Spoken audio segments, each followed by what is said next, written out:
땅을 살리는 교회라고 하는 제목 가지고 함께 우리 12월 첫째 주 우리 교회론에 대한 메시지 전하도록 하겠습니다.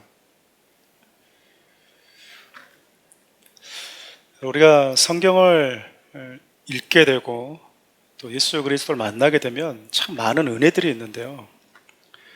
그 중에 가장 큰 은혜 중에 하나가 내가 원래 어떤 존재였는지 비로소 발견하게 된다는 것 아닐까 싶어요.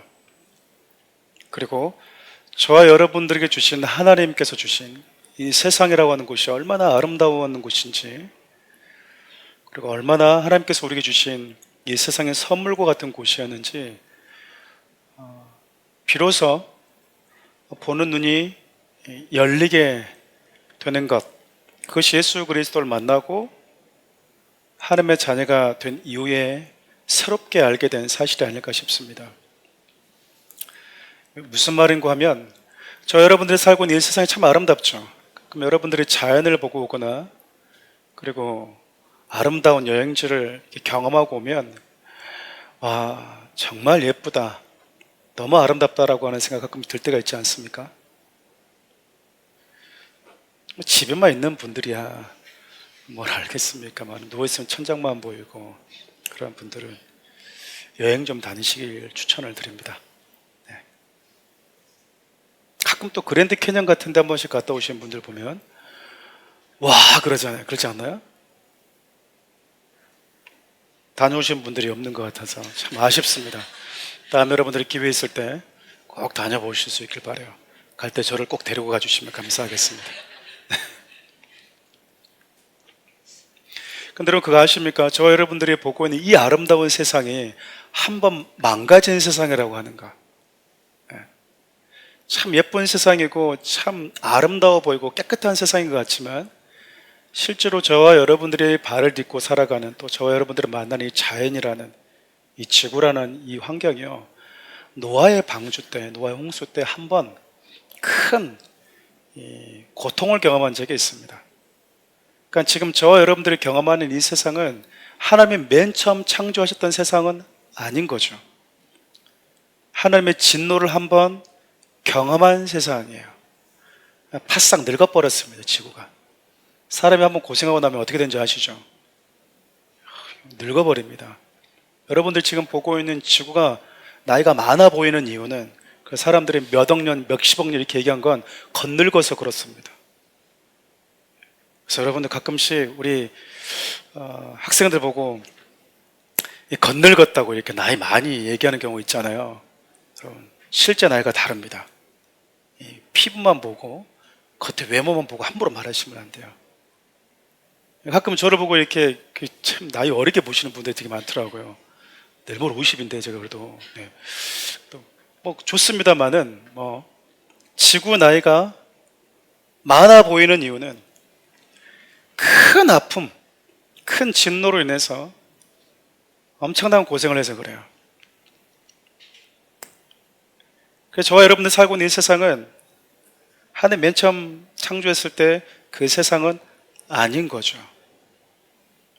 근데 여러분, 저와 여러분들도 마찬가지입니다. 인간이 어떤 존재인가, 인간이 어떤 존재로 지음받았는가, 수많은 철학자들이 인간은 누구이고 사람이란 어떤 존재인가라고 하는 그 존재론적 질문을 수없이 해왔지만 그것에 대해서 답할 수 있는 사람은 아무도 없습니다. 성경을 보지 않으면, 기록된 하나님의 말씀은, 세상을 창조하신 하나님을 만나지 않으면 이 질문을 여러분 빠져나올 수가 없어요. 다람쥐 쳇바퀴 돌듯이 계속해서 반복된 질문만 하다가 끝납니다.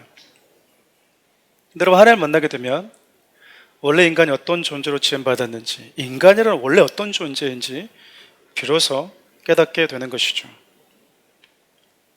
그리고 그 하나님께서 저와 여러분들에게 주신 이 세상, 저 여러분들에게 살게 하신 이 세상에서 주신 소명과 사명이 있다라는 거예요. 가끔 이제 많은 우리 청년들, 성도들이 예수 믿으면 구원받는다라고 할 때, 그래 예수 믿으면 그 어딘가에 있는 천국 가겠지, 그것만이 구원이라고 생각하는 분들이 종종 있는 것 같아요. 그래서 하나님이 그래 이 땅에서 믿음 지키고 사느라 고생했다, 그럼 이제 천국 가서 좀 푹 쉬어라. 그런 방식으로 구원을 이해하는 경우가 여러분 의외로 많습니다. 그런데 성경을 보면 하나님께서 생각하시는 구원, 성경에 말하고 있는 구원은 조금 더 본질적이고, 그리고 하나님이 그 구원에 대해서 담아 놓으신 메시지는 훨씬 더 방대합니다. 특별히 출애굽한 이스라엘 백성들, 그 애굽에서 구원하는 이스라엘 백성들을 결국 하나님이 어떤 방식으로 어디로 인도하시는지를 보면 구원에 대한 하나님의 메시지, 하나님이 생각하시는 그 구원이라고 하는 메시지 안에, 내용 안에 어떤 것들이 담겨져 있는지 우리가 알 수 있거든요. 하나님께서 여러분 이스라엘 백성들을 애굽에서 건져내셨거든요. 그런데 건져내신 다음에 너희 400년 넘게 그냥 애굽에서 노예로 있으니까 살다가 참 고생 많았으니까 이제 좀 쉬어라. 자유의 몸이다. 니들 먹고 싶은 거 하고 싶은 거 마음대로 하고 살아라 라고 말씀하지 않고요, 내가 너희들에게 약속한 땅이 있거든.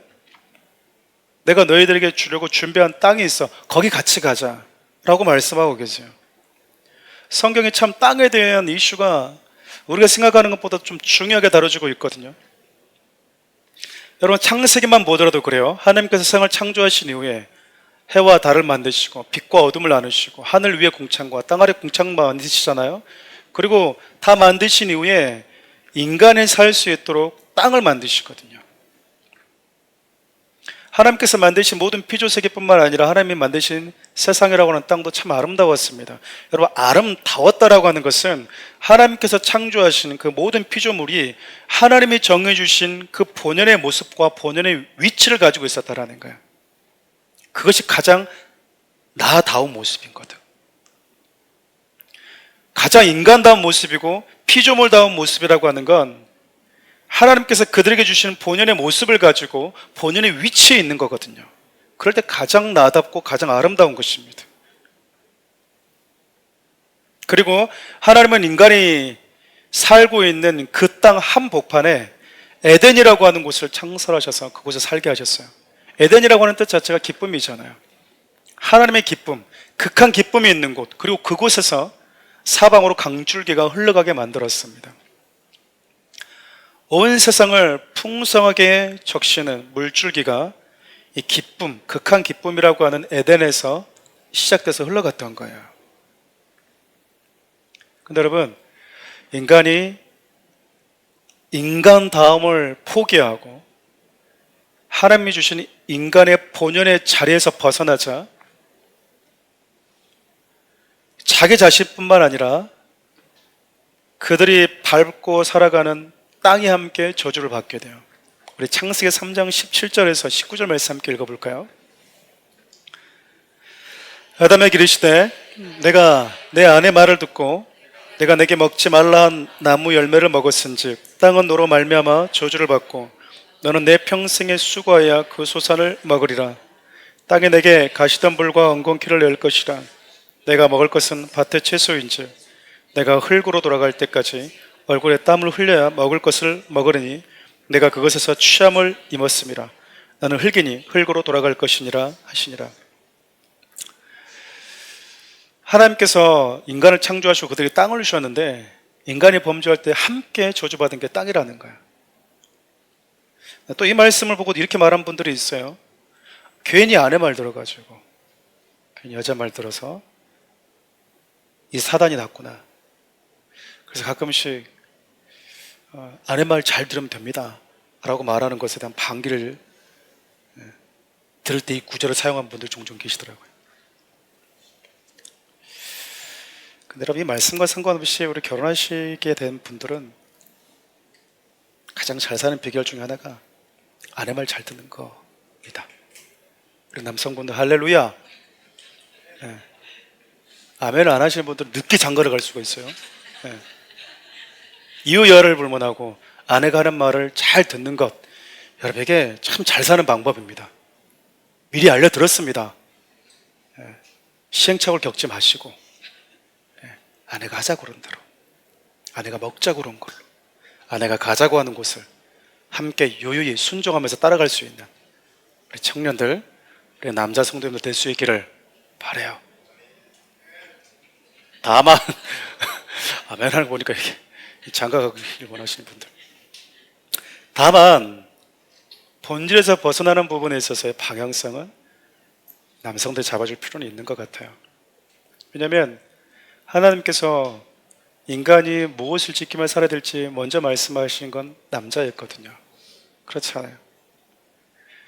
여하튼 여러분, 인간이 범죄하면서 인간만 저주받은 게 아니라 땅도 함께 저주를 받게 되어버렸어요.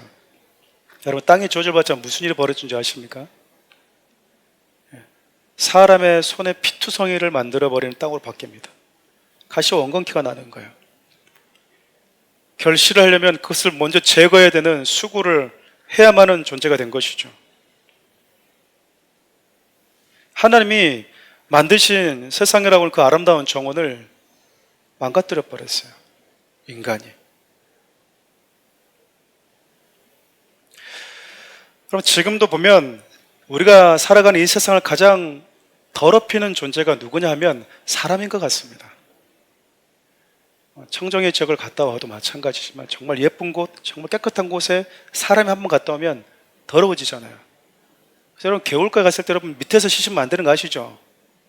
위에서 뭐가 흘러내려온 밑에 있으면 여러분 위에서 뭐가 계속 위에 있는 분들이 씻는 게 내려오잖아요. 가능한 위쪽으로 여러분들이 이렇게 텐트를 치시길 바랍니다. 밑에 있다 보면 거기까지만 많이 내려오더라고요. 둥둥 떠서 내려와서 깜짝 놀랐습니다.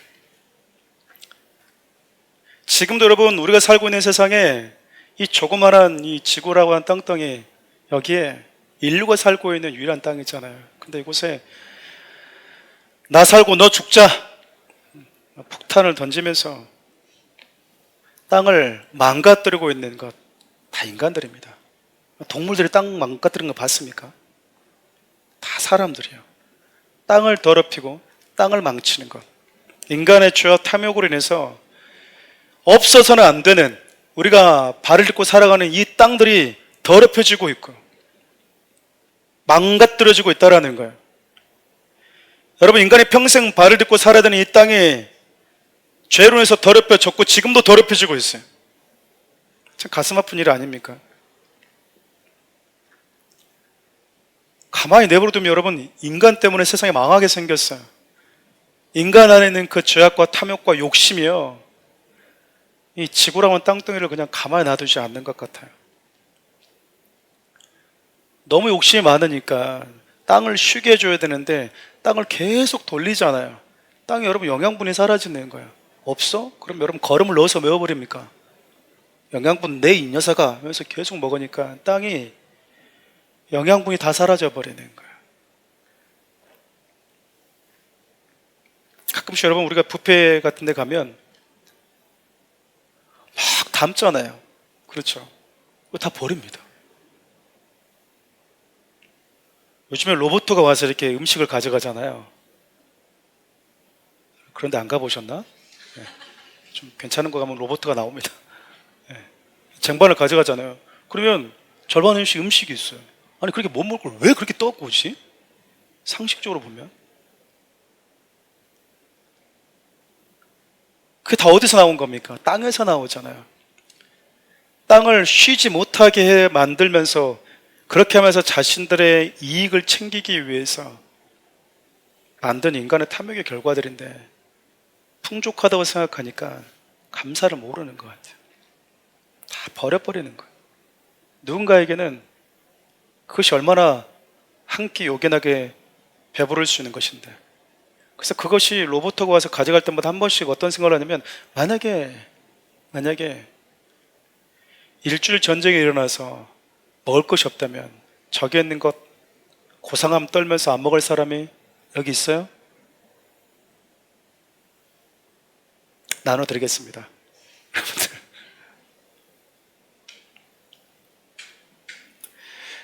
인간의 죄로 인해서 땅이 더럽혀졌는데요, 시간이 오래 지난 이후에 애굽의 노예로 살고 있던 이스라엘 백성들 하나님이 구원해 내신 이후에 그들에게 또 땅을 주시겠다고 합니다.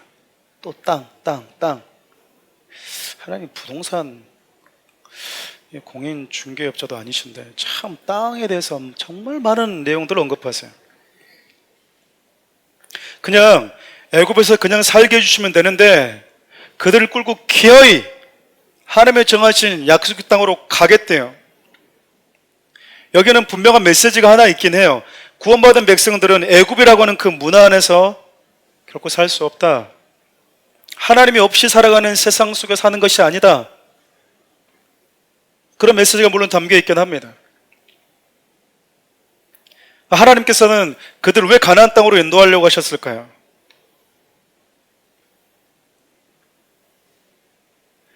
여러분, 의외로 이유가 간단합니다. 모든 세상에 다 하나님을 떠나 있었거든요. 세상에 다 하나님을 떠나 있었죠. 누구도 하나님을 찾는 사람이 하나도 없었고 하나님을 예배하는 민족도 단 하나도 없었습니다.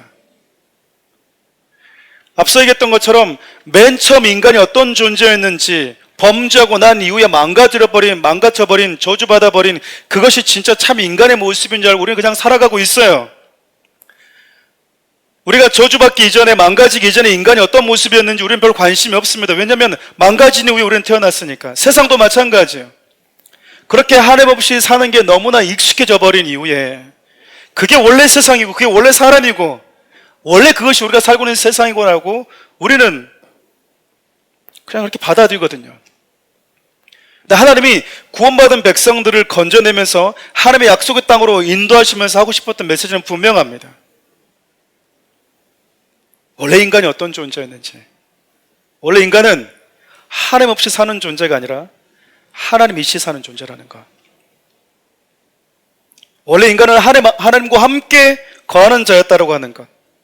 하나님의 말씀에 다스리시는 나라와 하나님과 함께 사는 나라, 그 나라가 얼마나 부유해지고 강해지는지, 얼마나 아름다울 수 있는지를 하나님이 이스라엘 백성들, 구원받은 이스라엘 백성들과 다시 함께 가나안 땅에서 시작하기를 원하셨다는 거예요. 그래서 그 작은 이스라엘 땅을 보면서 많은 나라와 많은 열방이 하나님의 말씀을 법으로 삼고 살아가는 저 나라가 얼마나 부강하고 아름다울 수 있는지 그것을 보고 그들도 하나님의 나라와의 백성이 되기를 소망하도록 만드셨다라는 거예요. 쉽게 얘기하면 예수 믿는 저와 여러분들을 통해서 세상에 나도 예수를 믿고 싶다. 나도 하나님의 자녀로 살고 싶다. 나도 하나님과 함께하는 그 땅에 거하고 싶다라고 하는 마음을 갖도록 하기를 원하셨다라는 거죠. 인간적으로 보면 여러분 가나안 땅은요 젖과 꿀이는 땅이 아닙니다. 애굽 땅에 비하면 가나안 땅은 그렇게 비옥한 땅도 아니었어요. 우리 10절부터 11절 말씀 함께 읽어볼까요? 내가 들어가 차지하려는 땅은 내가 나온 애굽 땅과 같이 아니하니 거기에서는 너희가 파종한 후에 발로 물대기를 채소밭에 댐과 같이 하였거니와 너희가 건너가서 차지할 땅은 산과 골짜기가 있어서 하늘에서 내리는 비를 흡수하는 땅이야. 여러분 이 말씀만 놓고 보면요 구원받은 백성들에게 약속하신 땅이 애굽 땅보다도 별로 좋지 않습니다. 좀 이해를 돕기 쉽게 표현해 보면요 씨앗을 심었는데 애굽은 나일강이 있거든요. 언제든지 나일강에서 물을 공급받을 수 있어요. 나일강이라고는 수원지가 있으니까. 땅이 비옥했습니다. 근데 가나안 땅은 나일강이 없어요. 나일강이 없어요. 나일강이라고는 수원지가 없다니까요. 강이 없기 때문에 여러분 곡식을 심게 되면 물이 없으니까 하늘에서 비가 내리기를 바랄 수밖에 없는 곳이에요. 하늘에서 비가 와야만이 살 수 있는 땅. 애굽은 심으면 나일강 쳐다보면 되는데 가나안 땅은 심으면 하늘 쳐다봐야 되는 땅인 거예요.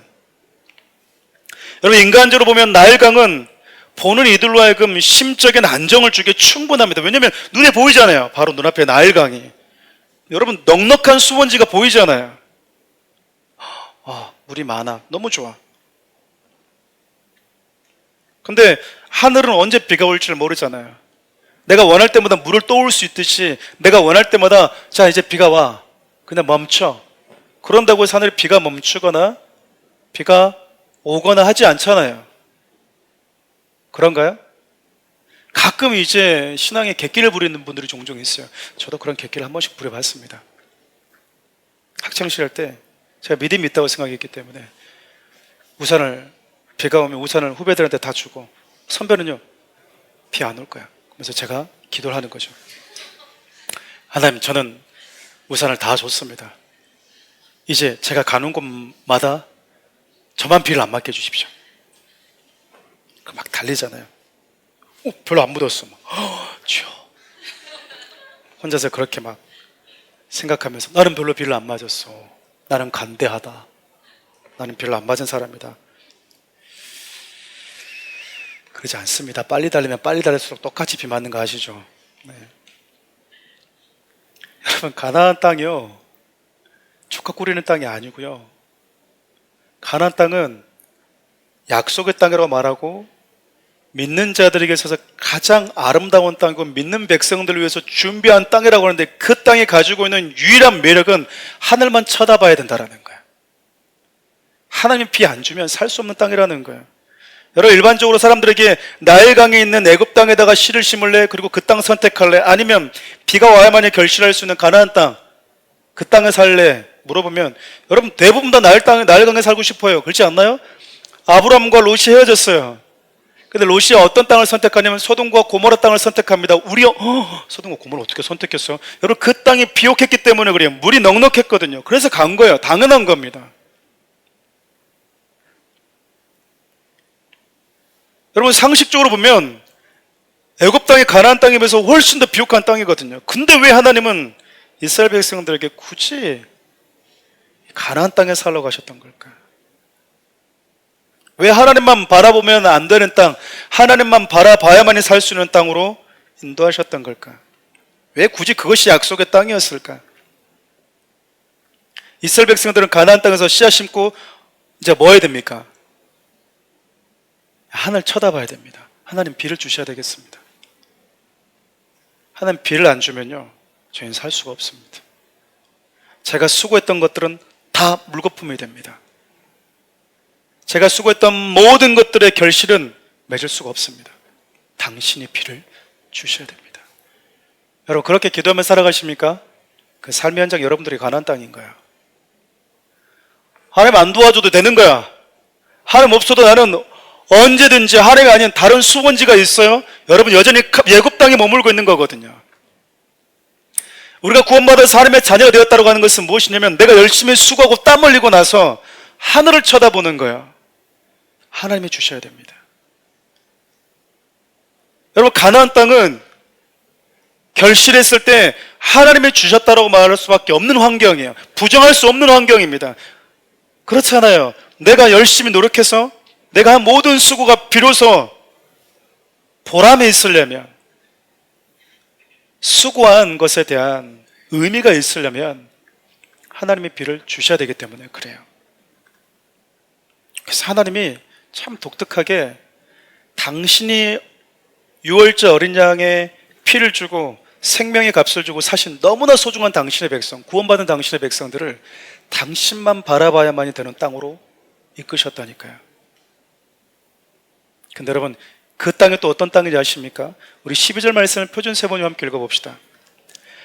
주 너희 하나님이 몸소 돌보시는 땅이고, 주 너희 하나님의 눈길이 해마다 정초부터 섣달 금음날까지 늘 보살펴주는 땅이, 연초부터 연말까지, 1월부터 12월까지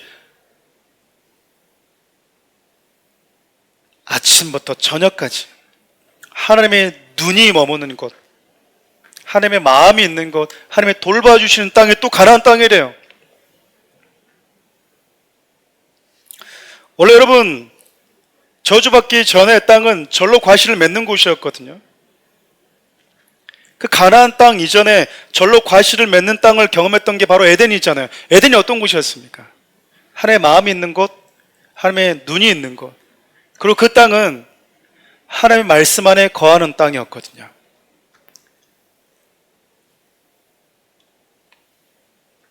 근데 인간이 범죄하면서 하나님이 주신 에덴이라고 하는 정원을 망가뜨려 버리자 하나님은 당신의 피값 주고 산 구원받은 당신의 백성들과 함께 또 하나의 에덴을 시작하겠다고 하시는 거예요. 구원받은 이스라엘 백성들과 함께 인간이 망가뜨려버린 이 지구상에 하나님이 만들어 놓은 이 정원을 다 망가뜨려버렸잖아요. 다 가시와 엉겅퀴가 내는 곳으로 만들어버렸잖아요. 하나님이 근데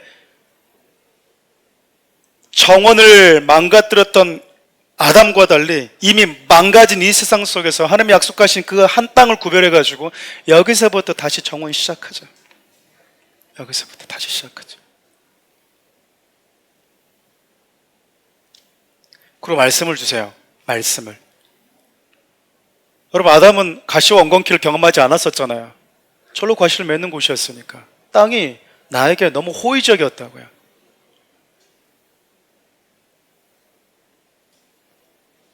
근데 그 하나님의 말씀을 버리니까 땅이 보복이라 하는 듯이 가시와 엉겅퀴를 냈지 않습니까? 근데 지금 가시와 엉겅퀴를 걷어내고 하나님이 그들에게 땅 일부분을 주셔요. 그리고 명령을 하시는데 우리 13절부터 15절 말씀 함께 읽어볼까요? 내가 오늘 너희에게 명하는 내 명령을 너희가 만일 청중하고 너희 하나님 여호와를 사랑하여 마음을 다하고 뜻을 다하여 섬기면 여호와께서 너희의 땅에 이른비 늦은 비를 적당한 때에 내리시리니 너희가 곡식과 포도주와 기름을 얻을 것이요 또 가축을 위하여 들에 풀이 나게 하시리니 너희가 먹고 배부를 것입니다. 여러분, 너희가 하나님이 약속하신 그 땅에서 하나님의 말씀을 지켜내면, 그 말씀 안에 거하면, 하나님을 사랑하면 땅은 곡식을 다시 낼 것이다. 그리고 너 주위에 있는 짐승들도 살 거래요. 네가 하나님 안에 거하면 주위에 있는 모든 만물들이 다시 살아나게 될 것이다. 여러분, 이것이 원래 하나님께서 아담에게 맡기셨던 에덴이라고 하는 정원의 모습이었거든요. 막연할 것 같잖아요. 애굽 땅은 나일강이 있었지만, 가나안 땅은 나일강은 없지만 하나님 보좌로부터 흘러나오는 넉넉한 그분의 강물이 있거든요. 그것이 다시 재현될 거라고 말씀하고 있는 거예요. 앞서 얘기했던 것처럼 여러분, 가나안 땅은 세상적으로 보면 그다지 매력적인 땅은 아닙니다. 가나안 땅은 모든 풍성함을 다 갖추고 있는 땅도 아니에요. 가나안 땅은 하나님이 없으면 안 되는 땅입니다. 하나님 없이는 살 수 없는 땅, 하나님의 말씀을 떠나서는 결코 결실할 수 없는 땅. 한 민족을 택하셔서 하나님의 말씀만에 거할 때 땅이 얼마나 다시 아름다운 정원으로 바뀌는지, 하나님 만드신 정원을 망쳐뜨렸던 아담과 달리 망가뜨려진 그 세상 속에서 다시 하나님의 말씀을 붙을 때 하나님이 만들어주시기를 원하셨던 그 에덴의 또 다른 가나안이 다시 아름답게 정원으로 바뀌고 회복될 거라고 하는 것. 근데 여러분, 경고의 말씀도 주세요. 하나님이 약속하신 땅인데도 불구하고 그 땅에도 기근이 올 수 있대요. 우리 신명기 11장 16절부터 17절 함께 읽어볼까요? 너희는 스스로 삼가라. 두렵건대 마음에 미혹하여 돌이켜 다른 신들을 섬기며 그것에게 절함으로 여호와께서 너희에게 진노하사 하늘을 닫아 비를 내리지 아니하여 땅이 솟아를 내지 않게 하심으로 너희가 여호와께 주신 아름다운 땅에서 속히 멸망할까 하노라. 여러분, 하늘에 비창고가 있는데 비가 안 오는 거예요. 하나님이 준비하신 이른 비와 늦은 비라고 하니 강줄기를 가지고 있는 가나안 땅이지만 이스라엘 백성들이 하나님을 떠나면 하늘은 문이 닫힐 거래요. 다시 말하면 하나님을 떠나게 되면 죄는 하나님이 주신 풍성을 가로막는다라는 거잖아요. 그리고 땅은 다시 메말라 버리고 또다시 땅은 저주받은 곳으로 바뀌게 될 거다라고 말씀하고 있죠. 요즘에는 이렇게 하나님의 말씀을 이렇게 준비하다 보면 참 고민을 좀 많이 합니다. 12월 마지막 준대 우리 성도들과 어떤 교회에 대한 모습들을 좀 나눌까? 사랑하는 우리 교회 어떤 교회로 가야 될까? 이런 고민들을 반복해서 하면서 본문을 또 바꿨다가 다 했는데 또 다시 다 지웠다가 그러면서 오늘 말씀을 이렇게 보면서 하나님이 저와 여러분들에게 꿈꾸고 있던 나라가 있었구나. 그것을 교회를 통해서 하길 원하시는구나라고 하는 마음을 갖게 되어서 오늘 말씀을 준비했거든요. 하나님은 인간이 죄로 인해서 병들어버린 땅, 하나님의 말씀을 떠나서 저주받아 더럽혀진 땅을 다시 살리기를 원하십니다. 다시 에덴의 기쁨을 회복하기를 원하시고요.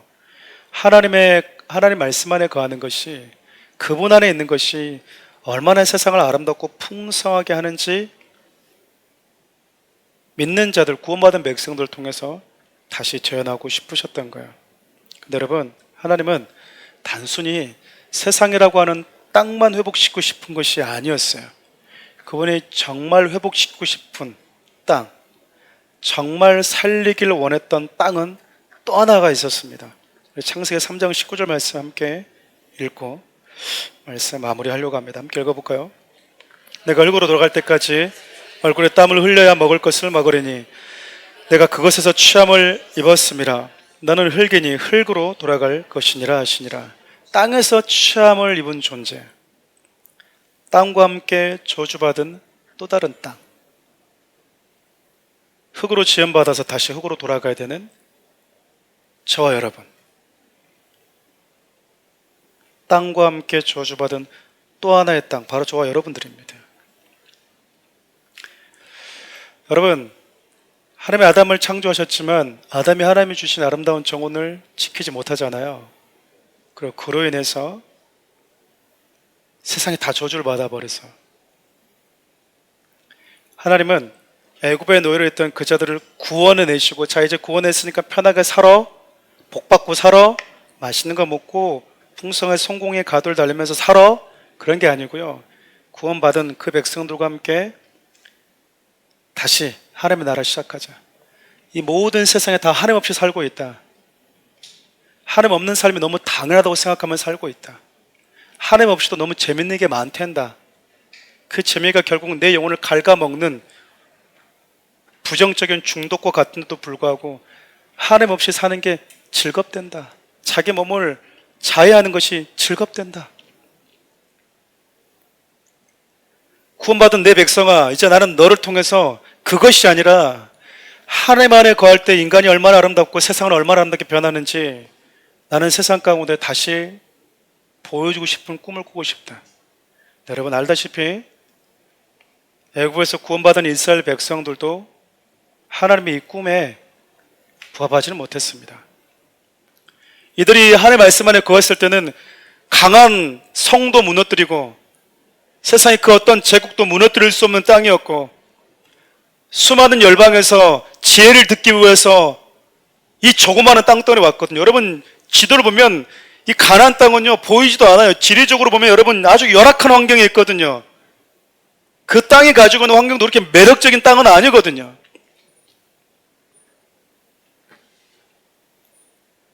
근데 여러분 이스라엘 백성들이 하나님을 떠나는 순간 무슨 일이 벌어집니까?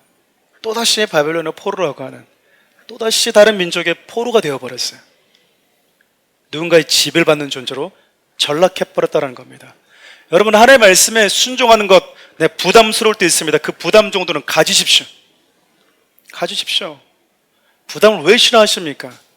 여러분 하나님의 말씀을 내가 붙들지 않는다고 하는 것은 하나님의 말씀을 붙들지 못하게 만드는 다른 그 어떤 것에 지배받는 것과 똑같습니다. 하나님을 떠나면 하나님을 떠나는 것으로 끝나는 것이 아니라 우리는 또 다른 그 무언가의 노예가 되어버리는 거예요. 이스라엘 백성들이 하나님 안에 거하는 순간 하나님이 주신 풍성함을 누렸지만 하나님을 떠나는 순간 또 다른 노예로 전락해버렸잖아요.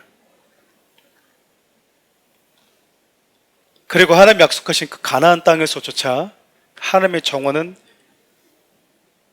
또다시 망가지는 것만 같습니다. 여러분 참 하나님이 끈질기시는 게요, 포기하지 않으십니다.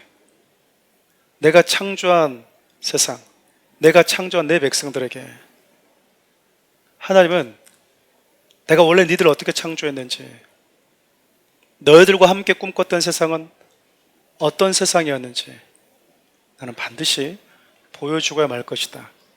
우리 주님의, 우리 하나님 아버지의 그 고집스러운 그 결단이 독생자 예수 그리스도까지 이 땅에 보내주시게 됐던 거예요. 여러분,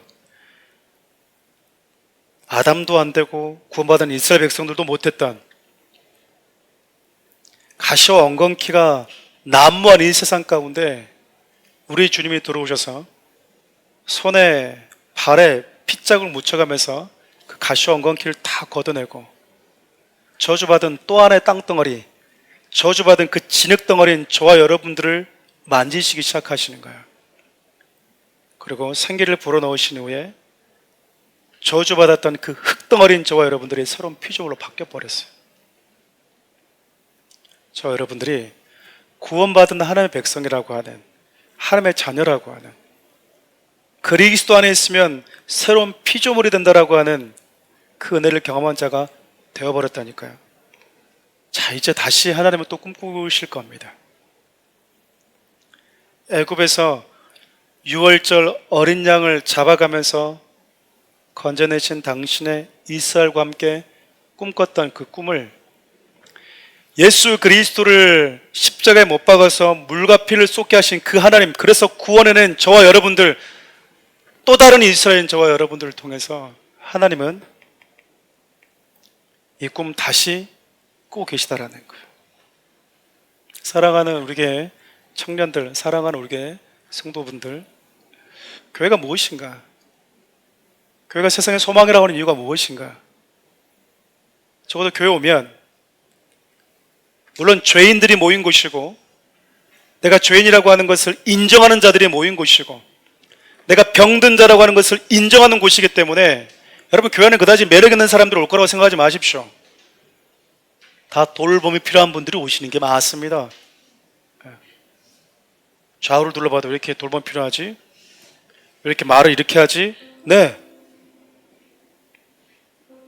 여기 앉아있는 분들 다 여러분 정상 아니잖아요. 정상입니까? 저도 정상이 아닌데 다 의원이 필요하다고 앉아있는 분들 아니에요? 나는 환자여서 예수 그리스도가 하는 의사가 필요하라고 앉아있는 분들이잖아요. 저 바깥에 있는 분들은 나는 공공한데 내가 의사가 왜 필요해? 라고 살고 있는 자들인 것이고, 우리는 다 병든 것 깨닫고 안 거잖아요. 여기저기에 질병이 있고 여기저기 어디 터져 있는 곳이잖아요. 생각도 정서도 마음도 우리의 영혼까지 여기저기 어디 하나 성한 곳이 없는 자들 아닙니까? 그래서 여러분, 교회 안에서는 기대감과 함께 그 기대감을 갖지 마십시오. 기대감을 가지고 서로를 바라보시되 또 한편으로는 넉넉한 마음으로 서로를 보듬어 줄 필요가 있어요. 근데 참 독특한 게 뭐냐면, 그렇게 돌봄 필요한 저와 여러분들을 하나님이 독생자를 보내주시면서까지 당신 곁에 두고 싶어 하셨다라는 겁니다. 저는 잘 이해가 안 될 때가 참 많아요. 여러분 아시잖아요. 오늘 내가 각오해도 내일 넘어질 가능성을 안고 살고 있다라고 하는 거. 내가 오늘 충만했지만 이 충만함이, 이 뜨거움이 내일 싸늘하게 식어버릴 수 있는 가능성을 갖고 있다라고 하는 그 두려움, 우리 안고 살아가는 자들 아닙니까?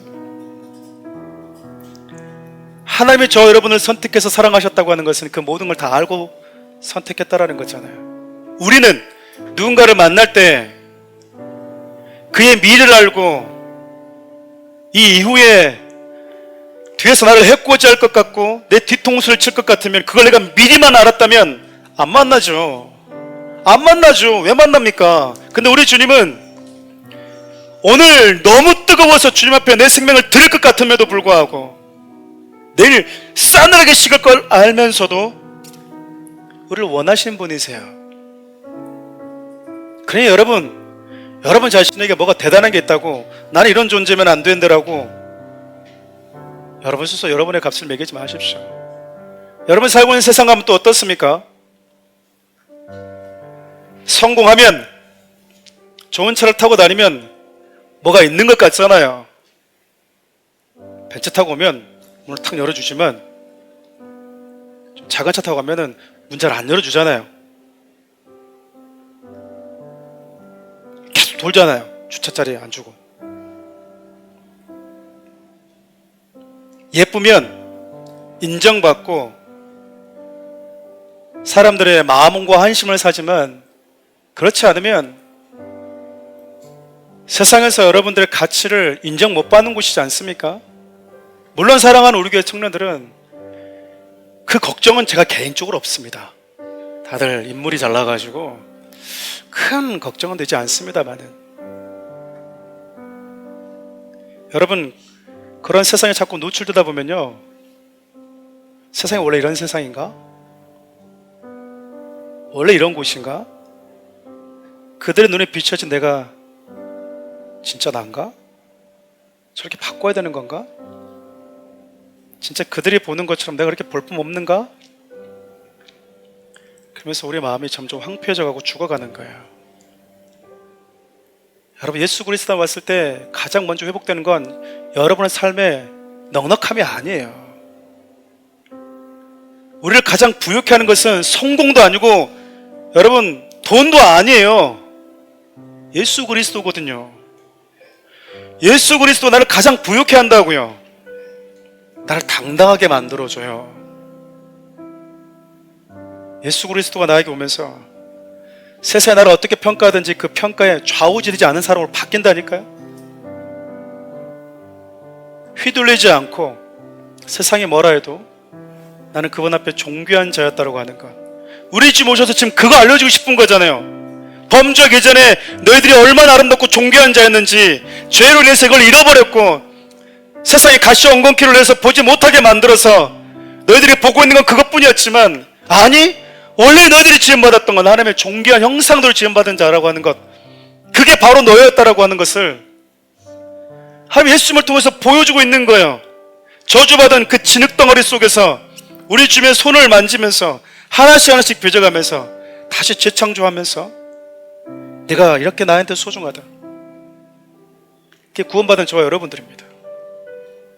하나님은 저와 여러분을 통해서 너 존귀한 사람인 건 알겠지? 이제 거룩한 자존감 갖고 살아? 여기서 멈추는 게 아니고요, 여전히 세상에 가면, 여전히 네가 살고 있는 또 다른 곳에 가면 세상의 그 어떠함에 빠져서 하나님 안에 있는 내 모습이 진짜 내 모습이 아니라 다른 것이 내 모습인 줄 착각하며 살아가는 수많은 사람들을 만나게 될 건데, 네가 그들에게 가줘서 가시와 엉겅퀴를 좀 걷어줘라. 그래서 하나님이 너를 어떻게 보고 있는지 네가 가서 좀 말해줘라. 그럼 그게 교회 역할이에요. 그게 저와 여러분들의 역할이라니까요. 구원받은 자들 통해서 하나님이 일구고 싶었던 약속의 땅, 그 가나안 땅, 하나님 없으면 살 수 없습니다라고 하는 그 고백을 가지고 살아가는 진흙덩어리 같은 저와 여러분들, 여전히 망가진 채 저주받은 채 살아가는, 하나님 없음에도 불구하고 너무 잘 살고 있는 사람들 있잖아요. 너무 불쌍한 사람들 아닙니까? 물질 만능주의 시대다 보니까 많이 가지고 있으니까 하나님을 찾지 못하는 거예요. 찾을 필요도 못 느끼는 거예요. 가장 불쌍한 사람들이거든요. 차라리 그것이 없었다면, 실패를 경험했다면, 조금 아팠다면 죽음이 나에게도 오네? 질병이 나에게도 오네? 가난이 나에게도 오네? 고통이 나에게도 오는구나. 차라리 조금 가난한 마음으로 주님을 찾을 수는 있을 망정, 그게 없으니까 여러분, 없으니까 하나님을 찾지도 않잖아요. 하나님의 저와 여러분들이 맡기신 가나안이란 정원이 어떤 곳일까요? 여러분, 이스라엘 백성들을 통해서 그 열방의 하나님을 볼 수 있도록 하나님의 꿈을 꾸셨다면, 예수 그리스도를 통해서 열방에 다시 하나님께로 돌아오는 꿈을 꾸셨다면, 이제 예수 그리스도를 통해서 구원받은 저와 여러분을 통해서 하나님은 또 다른 작은 정원 하나하나를 잘 갖고 가기를 원하지 않으실까요? 여러분을 만나는 자들, 여러분의 손길에 닿는 자들이 주님의 손길로 인해서 저와 여러분들이 새로운 피조물로 다시 살아났듯이, 여러분들이 다가가서 손을 잡아주는 친구가, 여러분의 자녀가, 여러분의 지인들이, 여러분들이 다가가서 만져주고 끌어안아 줄 때 살아날 수 있다면, 여러분들은 그 그 약속의 땅에서 구원받은 성도의 교회로서의 삶을 잘 살아내고 있는 것입니다.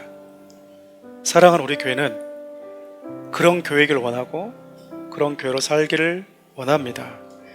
주님이 오실 날이 좀 피부적으로 느껴지지 않습니까? 주님 오실 점점 가까이 오고 있구나라고 하는 것을 참 많이 느끼는 요즘입니다. 그때 하나님께서 우리에게 맡겨주신 가나안이라고 하는 그 정원에서, 황폐해져 버린 그 땅에서 하나님의 말씀 안에 거하고 그 말씀을 지키면서 순종하면서 하나님을 사랑하면서 사는 자들로 인해서 내가 있는 그 땅이 얼마나 아름다운 땅으로 바뀌고 나라고 하는 진흙덩이가 얼마나 아름답게 바뀌는지 여러분 보여주십시오. 그리고 그 말씀 가운데 사는 자들로 하여금 얼마나 많은 사람들이 다시 부욕해 될 수 있는지, 많이 가지고 적게 가지고 관계없이 나라고 하는 존재가 얼마나 소중한지 깨닫게 되는지, 여러분 그 일들을 구원받은 저와 여러분들, 이스라엘 백성들이 하지 못했던 두 번째 이스라엘 저와 여러분을 통해서 하나님 하기를 원하십니다. 그 일을 성실하게 잘 감당하는 저와 여러분들 그리고 교회가 되었으면 참 좋겠어요. 우리 그 마음을 가지고 찬양을 좀 주님께 올려드릴까요?